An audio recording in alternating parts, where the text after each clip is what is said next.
नमस्कार, knocking-news.com में आपका स्वागत है। मैं हूं गिरिजेश वशिष्ठ। एक चीज धीरे धीरे करके सतह पर आने लगी और वो ये है कि नेतन्याहू का इरादा हमास पर हमले करना, हमास के लोगों को मारना और हमास के अतिवादियों, आतंकवादियों, उग्रवादियों, जो भी आप कहें, उनसे बदला लेना नहीं है। हमास से ज्यादा नेतन्याहू का फोकस इस बात पर है कि ज्यादा से ज्यादा उनके बदले का महिमा मंडन हो, उनकी बदला और उनकी जो ताकत वो दिखा रहे हैं उसका संदेश ये जाए कि वो हमास से बदला ले रहे हैं। दुनिया को लगे कि नेतन्याहू एक्शन में है और नेतन्याहू के खिलाफ उनके देश में जो नाराजगी है उस नाराजगी को कुछ कम किया जा सके, और इसलिए वो सॉफ्ट टारगेट चुन रहे हैं। किन किन को मार रहे हैं, क्यों मार रहे हैं, उनकी रणनीति क्या है, किस तरह से वो पत्रकारों को, इंटरनेट को, सारी चीजों को ब्लैकआउट करने में लगे हुए हैं और किस तरह से पत्रकारों को मार रहे हैं, आज इस पे बात करेंगे। कहीं मत जाइए, चैनल को सब्सक्राइब कर लीजिए। मैं अभी हाजिर होता हूं।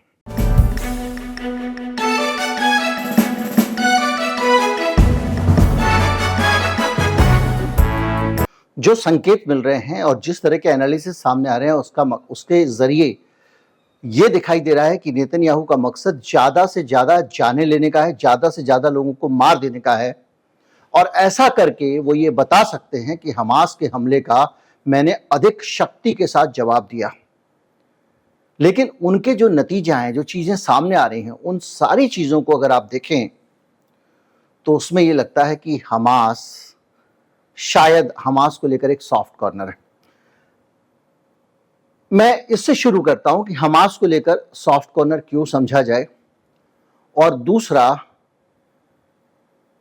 निर्दोष फिलिस्तीनियों के साथ साथ दुनिया भर के दूसरे लोगों को मारने के पीछे मकसद क्या है। दरअसल ये पूरी दुनिया जानती है, कहती है और समझती है कि हमास जो है वो नेतन्याहू का अपना क्रिएशन। नेतन्याहू ने हमास को इसलिए खड़ा किया ताकि जो फिलिस्तीनी मुक्ति मोर्चा वाला धड़ा है, जो आपका वेस्ट बैंक में राज करता है, उसके मुकाबले एक और पावर खड़ी हो जाए। चूंकि फिलिस्तीन दो अलग अलग भूखंडों में बचा हुआ है और इजराइल के एक तरफ वो है, दूसरी तरफ वो है, तो क्यों ना हमास को खड़ा करके हम गजा में एक नई पॉलिटिकल पावर जनरेट करें और वो पॉलिटिकल पावर जनरेट करके हम गजा को नियंत्रित रख सकते हैं, यानी इजरायलियों के काम ला सकते हैं। एक शक यह भी जताया गया था कि अभी हाल में जो नृशंस हत्याकांड हुआ या आतंकवादी वारदात हुई या हमास का अटैक हुआ इजराइल पर, उसके पीछे नेतन्याहू का हाथ था। ये एक शक जताया गया था, और ये शक इसलिए जताया गया था क्योंकि नेतन्याहू जो हैं वो अपने जीवन के और इजराइल के इतिहास के सबसे ज्यादा नापसंद किए जाने वाले नेता बन गए। अभी हाल में उन्होंने एक बयान दे दिया और कह दिया कि ये जो सिक्योरिटी फोर्सेस हैं और उनका जो जासूसी सेटअप है पूरा का पूरा इजराइल का, ये उसका फेल्यूअर है, उसके कारण ये हमला हुआ है। तो जनता फिर उनके सर आ गई। इससे पहले भी उनके ऊपर भ्रष्टाचार के मामले चल रहे हैं। मैंने पूरा वीडियो बनाया था, संक्षेप में बता देता हूं। उन्होंने एक गोदी मीडिया खड़ा करने की कोशिश की अपने देश में, जो उन्हीं का भजन गाए, और उसके बदले में उन्होंने उन अखबारों का सर्कुलेशन बढ़ाने, उनको ज्यादा विज्ञापन दिलाने का आश्वासन दिया। यह डील लीक हो गई। लीक होने के बाद उनके ऊपर चला मुकदमा। 2 मुकदमे हैं इस तरह के भ्रष्टाचार के। उस मुकदमे में उनको सजा होने वाली थी, सजा होने के बाद उनकी कुर्सी चली जाती। तो कुर्सी ना जाए इसके लिए उन्होंने देश का कानून बदलने का फैसला कर लिया कि सुप्रीम कोर्ट के फैसले में पकड़े जाने के बाद भी किसी को हटाया ना जा सके। ये कानून लेके आ रहे थे। इस कानून के लाने के बाद में इजराइल के लोग सड़कों पर आ गए, 1-1 लाख लोग एक साथ सड़कों पर, और महीनों प्रोटेस्ट चला। और वो प्रोटेस्ट तब खत्म हुआ है जबकि ये पूरा नया एपिसोड आ गया। तो इस नए एपिसोड के आने के बाद प्रोटेस्ट खत्म होने से भी लोग जोड़ के देख रहे थे कि कहीं ना कहीं नेतन्याहू ने हमास का इस्तेमाल करके अपने खिलाफ टेंशन को कम किया है। लेकिन टेंशन कम नहीं हुई है। अभी बरखा दत्त गई थी और जितने भी वहां पत्रकार जा रहे हैं वो लौट के बता रहे हैं कि वहां पर लोग नेतन्याहू से बहुत नाराज हैं और ये मामला खत्म होते ही सबसे पहला काम वो करेंगे नेतन्याहू की छुट्टी करना। तो सीन ये है। तो अब ये आते हैं कि कैसे मार कैसे रहे, आम लोगों को मार कैसे रहे। कहां से शुरू करूं? यहां से शुरू कर देते हैं। इजरायली सेना ने उत्तरी गाजा और गाजा सिटी के लोगों से कहा है कि वो तुरंत दक्षिण की तरफ चले जाएं। यह 28 तारीख का एक ट्वीट है। खड़े होके उन्होंने एक प्रसारण किया। किस पे किया? सोशल मीडिया पे, ट्विटर पे एक संदेश, वीडियो संदेश जारी किया। अब आप सोचिए कि जो इजराइल डिफेंस फोर्सेस हैं वो ये संदेश जारी कर रहे हैं और ये संदेश जारी करने से पहले वो इजराइल में इंटरनेट काट देते हैं। यानी संदेश देंगे लेकिन उनको नहीं मिलेगा, जो सिविलियंस वहां रहते हैं, आम लोग वहां रहते हैं। उसके बाद हम रात को मिसाइल चलाएंगे और बोलेंगे हमने पहले वार्न कर दिया था। इसी तरह से लोगों को कह रहे हैं कि आप भाग के चले जाइए दक्षिण वाले में, लेकिन भाग के जाने के लिए डीजल पेट्रोल नहीं है, कोई ईंधन नहीं है। उनको कहा जा रहा है कि भैया ईंधन नहीं मिलेगा। वो तो आपको पता ही है, पूरा सीजर लगाया और कहा मांग लो हमास से, मांग लो ईंधन। हमास क्यों ईंधन देगा? वहां के लोग बार बार एक बात कह रहे हैं कि भैया हम हमास नहीं है। ये कैंपेन चल रहा है, प्रोटेस्ट कर रहे हैं, भैया हम हमास नहीं है, हमको बख्शो, हम हमास नहीं है। और लगता है नेतन्याहू ये सोच रहे हैं इसीलिए तो तुमको नहीं बख्श रहे हैं कि तुम हमास नहीं हो। हमास होते तो हम तुमको वैसे भी नहीं मारते। अब ये पूरा जो तनाव चल रहा है, इसके बीच में अलग अलग तरह की इंफॉर्मेशन आ रही हैं और किस तरह से लोगों को मारा जा रहा है, ये आप देखिए। एक वीडियो में आपको दिखाता हूं। सिविलियन बच्चा है, छोटा सा बच्चा है। ये बच्चा नहीं जानता कि उसके देश में क्या चल रहा है। कुछ पत्रकार जो कवरेज करने गए हैं उस गोद के बच्चे को हंसा रहे हैं, उसके साथ मजाक कर रहे हैं, खेल रहे हैं। इस वीडियो को देखिए, बहुत मार्मिक वीडियो है। इसके बाद में हम आपके पास में फिर से आते हैं।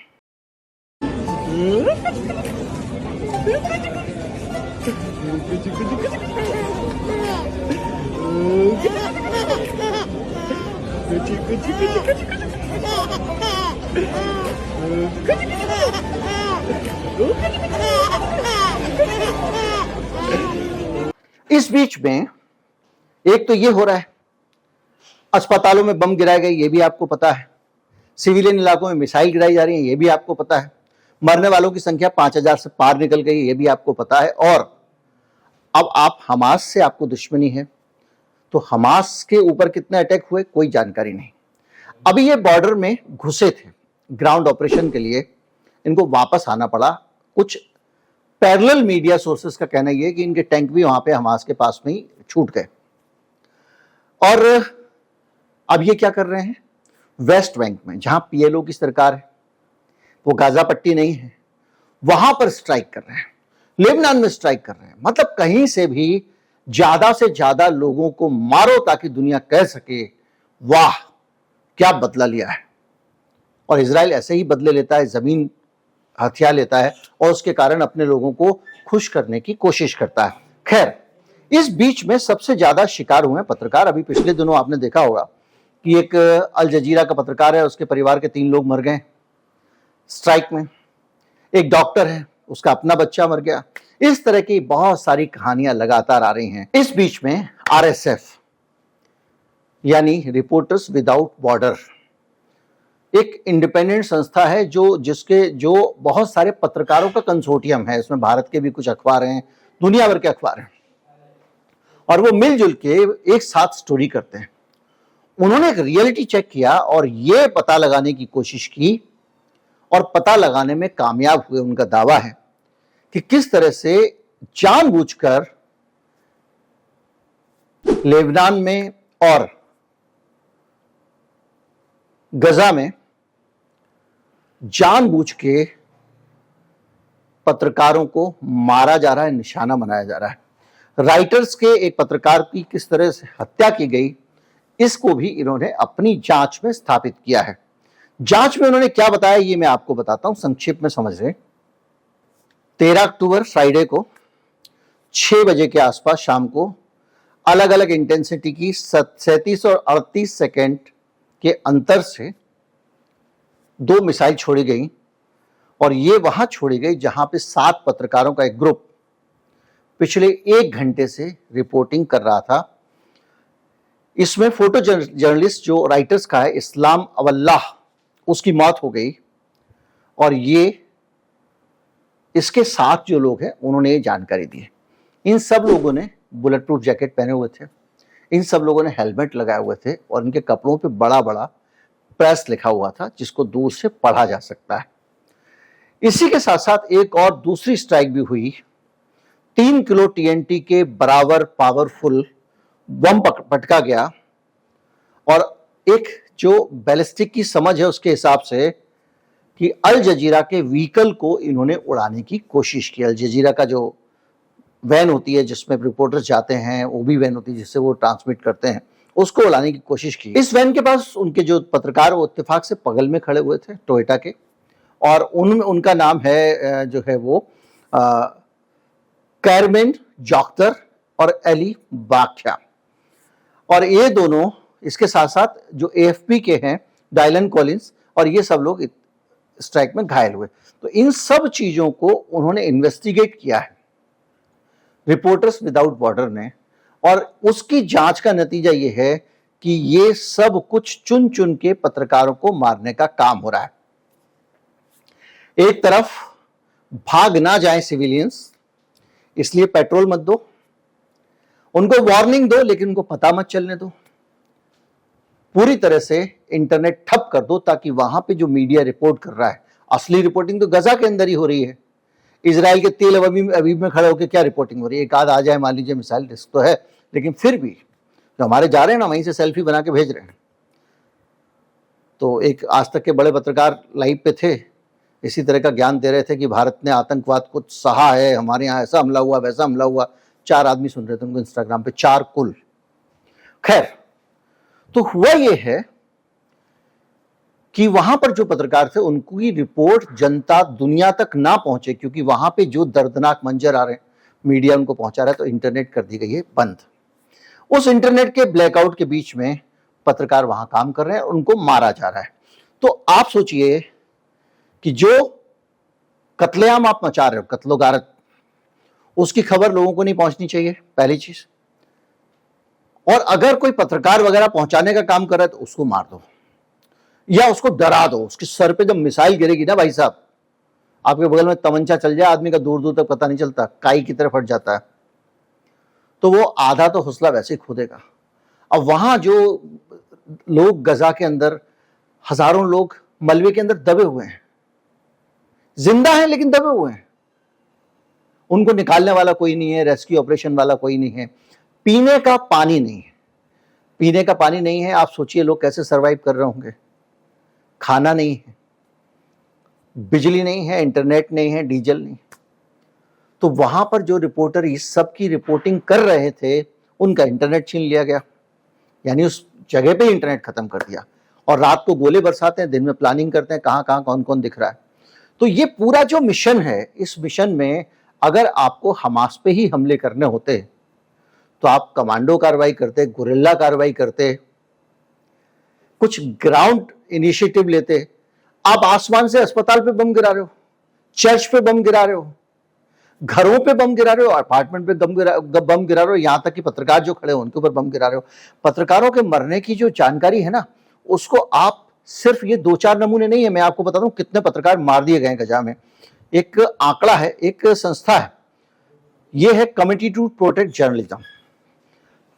कमिटी टू प्रोटेक्ट जर्नलिस्ट जो है, ये CPJ, ये लगातार दुनिया भर के पत्रकारों के बारे में, उनके उत्पीड़न के बारे में डाटा इकट्ठा करती है, जानकारी रखती है।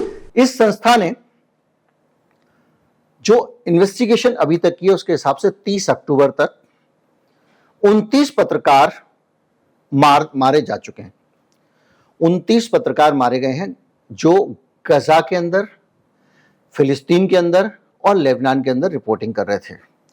और सबसे ज्यादा जो पत्रकार हैं वो हाई रिस्क पे हैं, गजा वाले, ये बताया गया है, क्योंकि वहां पे इनडिस्क्रिमिनेट गोलाबारी हो रही है। 24 फिलिस्तीन के अंदर मारे गए हैं, 4 इजराइल के अंदर मारे गए, 1 लेबनान में मारा गया है। 8 पत्रकारों के घायल होने की खबर है। 9 पत्रकार मिसिंग हैं या उनको बंधक बना लिया गया है। पुलिस भी बंधक बनाती है ना, जिससे आपको उठा के ले जाते हैं और डिटेन कर लेते हैं थाने में, ये भी एक तरह का बंधक बनानी है। तो ये सारी चीजें एक एक बड़ी साफ साफ बात कह रही हैं कि जो इजरायली फोर्सेस हैं उनका मकसद ये बताना भर है कि वो बहुत खतरनाक ऑपरेशन कर रहे हैं। बंदर वाला किस्सा मैंने सुनाया था आपको, लेकिन यहां पे फिट नहीं होगा, अदरवाइज मैं दोबारा सुना देता। खैर, गंभीरतापूर्वक उसको समझते हैं। एक आदमी था और बंदर एक बार चुनाव जीत गया जंगल में। लोगों ने कहा कि भाई काम दिखाओ, कहाँ है आपका, रिजल्ट कहाँ है? तो कह रहा हो जाएगा। अब बार बार लोग आए, हिरण आए उसके पास कि भाई शेर हमको खा जा रहा है, आप हमको न्याय कीजिए, बचाइए उससे, तेंदुआ खा गया। बंदर कहे ठीक है कल आना। अब वो जब भी बंदर के पास कंप्लेंट लेके जाए, बंदर एक पे चढ़ने उतरने लग जाए। तो जब चढ़ने उतरने लग जाए तो लोगों ने कहा कि भाई ये क्या कर रहे हो आप? बोले देखो मेरी तरफ से मेहनत में कोई कमी नहीं है, अब रिजल्ट नहीं आ रहे तो मैं क्या करूं? तो यहां पे तो रिजल्ट भी आ रहा है। और जो हैवान जनता होती है, जब पोलराइज होती है सोसाइटी, जब सोसाइटी ध्रुवीकृत होती है, तो उस मूर्ख सोसाइटी में सिर्फ नफरत पनप रही होती है। दूसरे का बच्चा भी मर जाए तो भी उपलब्धि है, दूसरे की महिला भी मर जाए तो भी उपलब्धि है। और वहां तो छोड़िए, यहां की नफरती इस बात से खुश हो रहे हैं। जिन पत्रकार महोदय की मैं बात कर रहा हूं, जिनका इंस्टाग्राम पे लाइव इत्तेफाक से खुल गया, चूंकि निजी परिचय 4 लोग कुल देख रहे थे, वो कह रहे थे लश्कर ए तोयबा ने ये किया हमारे साथ, अलकायदा ने ये किया, हमने ये आतंकवादी हमला झेला, हमने वो आतंकवादी हमला झेला। तो भैया, जो भारत में आतंकवादी हमला करने वाले जो भी आतंकवादी थे, उनका बदला आप हमास से भी ना लेकर वहां फिलिस्तीन में आम आदमी रहता है गजा में, उससे लेना चाहते हो? कसाब का बदला किसी के गोद के बच्चे से लोगे। अब नेतन्याहू अगर रोज अपना स्कोर बढ़ाते रहते हैं, भाई कमजोर वाले पे मारना है, दूसरा यह कि अपने अपने अपने खास आदमी को, अपने बॉलर को नहीं मारा, अपना हमास जो है उसको ज्यादा अटैक भी नहीं किया, कमजोर लोगों को मारते जाओ मारते जाओ। और जैसे जैसे ईरान, टर्की, दूसरे देश आलोचना करें, अपने लोगों को कहो देखा मैं कभी झुकता नहीं, मैं कभी रुकता नहीं, मैं क्या कर रहा हूं देखो, मैं ठिकाने लगा रहा हूं, मैंने इनके दांत खट्टे कर दिए, मुल्ले टाइट कर दिए, ऐसे यहां पे कुछ लोग बोलते हैं। ये चल रहा है और इसके जरिए नेतन्याहू कोशिश कर रहे हैं कि उनके जो पाप हैं वो धुल जाएं, उनका भ्रष्टाचार जो उन्होंने गोदी मीडिया बनाने की कोशिश की वो धुल जाए। ये गजा में जो कहा जा रहा है कि ये एक, जैसे पुलवामा में आरोप लगते रहे हैं, ये वहां का पुलवामा है, हमास की मदद से किया गया, नवाज शरीफ की मदद से नहीं किया गया, इमरान खान की मदद से नहीं किया गया, हमास की मदद से किया गया, ये वो पुलवामा है। तो उस पूरे के पूरे नैरेटिव का एक ही मकसद है, परम मित्र नेतन्याहू एक तो अपनी कुर्सी बचा लेंगे, दूसरा इतिहास में खुद को कलंकित होने से बचा लेंगे।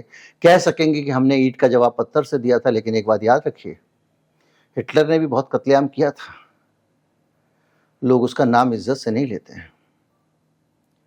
और नेतन्याहू को भी ये देखना चाहिए कि इतिहास बहुत पुराना नहीं है यहूदियों का, और नया भी नहीं है, उसमें जो जो हुआ है वो दर्ज है, और आने वाले समय में ये जो कुछ भी करेंगे वो भी दर्ज होगा। उम्मीद करता हूं कि आप इस पूरे खेल को समझ गए होंगे, लेकिन ये जो भी खेल है इसको रोकना होगा। रोकने के लिए कोशिशें हो रही हैं, सब तरफ से कोशिश कर रहे हैं लोग, लेकिन फिर भी पूरा अभी तक असर नहीं हुआ है। कुछ कोशिशें हमें भी करनी चाहिए, मसले उठाने चाहिए, बातचीत उठानी चाहिए, ताकि एक वातावरण बने, और वो बन रहा है। नमस्कार, जय हिंद।